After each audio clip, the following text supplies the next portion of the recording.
Back with me tonight are Kendrick Johnson's parents, Mr. and Mrs. Johnson, A teen found dead inside a gym mat. Missing organs. as well as Attorney King and Attorney Crump. Erased camera footage. A family that won't stop fighting. Thank you again so much for being with me. Was it a tragic accident? Or a chilling cover, up protected by power? Discover the clues they didn't want you to see before they disappear. Discovery, January 11th, 2013. It started like any other day at Lowndes High School in Valdosta, Georgia. But what unfolded would spark years of mystery, pain, and public outrage. In the school's old gym, students made a horrifying discovery. Inside a rolled-up wrestling mat stood the lifeless body of 17-year-old Kendrick Johnson, upside down, with his feet in the air and head near the floor. Authorities quickly suggested it was a tragic accident. Kendrick had supposedly reached into the mat to retrieve a shoe and got stuck. But that explanation didn't sit right with his family. The mat was tall and heavy. Kendrick was an athlete, flexible and strong. How could he fall in and not scream or move? Even more disturbing, blood was found nearby, on a wall close to Kendrick's body. But police claimed it didn't belong to him. His face was swollen, discolored, and barely recognizable.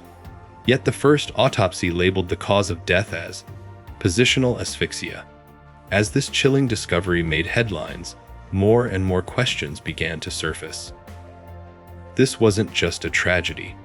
It was the start of a case that would soon shake the nation. Autopsy. The first official autopsy declared Kendrick Johnson's death as accidental positional asphyxia. Authorities claimed he got trapped upside down in the mat, cutting off his airflow until he suffocated. But Kendrick's parents weren't convinced. His face was badly bruised, his body swollen, and there were signs they believed pointed to something far more violent. Frustrated by the vague answers and rushed investigation, the Johnson family paid for a second independent autopsy. What came next shook the case. The pathologist, Dr. William Anderson, made a shocking claim. Kendrick didn't die from asphyxia. Instead, he had unexplained blunt force trauma to the neck. Even more suspicious, several of Kendrick's internal organs were missing. In their place, his body had been stuffed with newspaper. The funeral home claimed the organs were too decomposed and discarded them. But the Johnsons believed it was an attempt to hide the truth. 2 autopsies. 2 completely different causes of death. One labeled it an accident. The other pointed toward murder. So the question grew louder. Was this just sloppy investigation, or a cover-up? Shoes at the heart of Kendrick Johnson's death scene was something small, yet deeply suspicious. His shoes.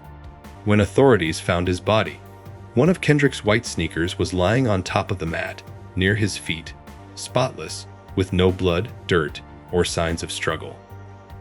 But the real shock was the second shoe, found beneath him, soaked in blood. The official story claimed Kendrick had dropped his shoe inside the vertical mat while reaching in to retrieve it. But how could one shoe stay clean on top, while the other was drenched in blood at the bottom, under his body? Even more troubling, a pair of orange and black gym shoes were found nearby. These weren't Kendrick's. One of them had blood stains, but it was never tested, and police never identified who owned them. Why not? And then, there's surveillance footage showing Kendrick walking toward the gym, but no video ever shows him leaving. Some camera angles were missing, others were blurred, and crucial minutes were deleted. The shoes weren't just evidence, they were clues in plain sight, clues that something was deeply wrong with the way this case was handled. Camera. One of the biggest red flags in Kendrick Johnson's case was the school's surveillance footage. You'd expect a high school filled with cameras to provide answers. But in this case, the footage raised more questions than it answered. Kendrick was last seen alive walking toward the gym on January 10, 2013. Yet, strangely, the footage from key areas inside the gym was either missing, blurry, or mysteriously incomplete. Some cameras showed gaps of up to an hour, with no explanation. Even worse, the footage from 4 different cameras had been tampered with. Timestamps didn't match. Movements were jerky or froze completely. And during the critical moments, when Kendrick was believed to have entered the gym, no footage clearly captured what happened next. Officials claimed the cameras were motion, triggered, and didn't record continuously. But tech experts who reviewed the system disagreed, saying the footage was manually edited or cut. If this was a simple accident, why was the footage altered? Why were the crucial moments erased? The missing camera data wasn't just a tech issue. It was a chilling sign that someone may have wanted to erase the truth. School Lowndes High School, the place where Kendrick Johnson was found dead, should have been the safest environment for students. But instead, it became the center of a case full of inconsistencies, silence, and suspicion. From the start, school officials were reluctant to speak. Staff members gave conflicting accounts, and some students reportedly refused interviews or changed their statements. The Johnson family believed there was pressure on both staff and students not to talk too much. Even stranger, Kendrick had reportedly gotten into an earlier altercation with another student, the son of an FBI agent. That student was never charged. In fact, neither he nor his brother, both seen as potential suspects by the Johnson family, were ever officially named or interrogated by local police. The school also failed to properly secure the crime scene. Students were back in the gym just hours after Kendrick's body was removed. No strict lockdown, no proper evidence preservation, just business as usual. Was it incompetence or intentional? The deeper the family dug, the clearer it became. Someone inside the school might know more than they were willing to say. Family from day one. Kendrick Johnson's family refused to accept the official story. They believed their son was murdered, and that his death was being covered up. While the authorities called it an accident, the Johnsons launched a relentless fight for truth. They protested outside the courthouse, held press conferences, and even lay on the ground where Kendrick's body had been found. To show the world their pain, they hired private investigators, commissioned 2 independent autopsies, and spent years demanding justice. But their search came at a cost. They faced intimidation, legal threats, and massive emotional strain. Still, they kept going. "My son's life mattered," said Jacqueline Johnson, Kendrick's mother. "And we won't stop until we know what really happened to him." Their persistence brought national attention.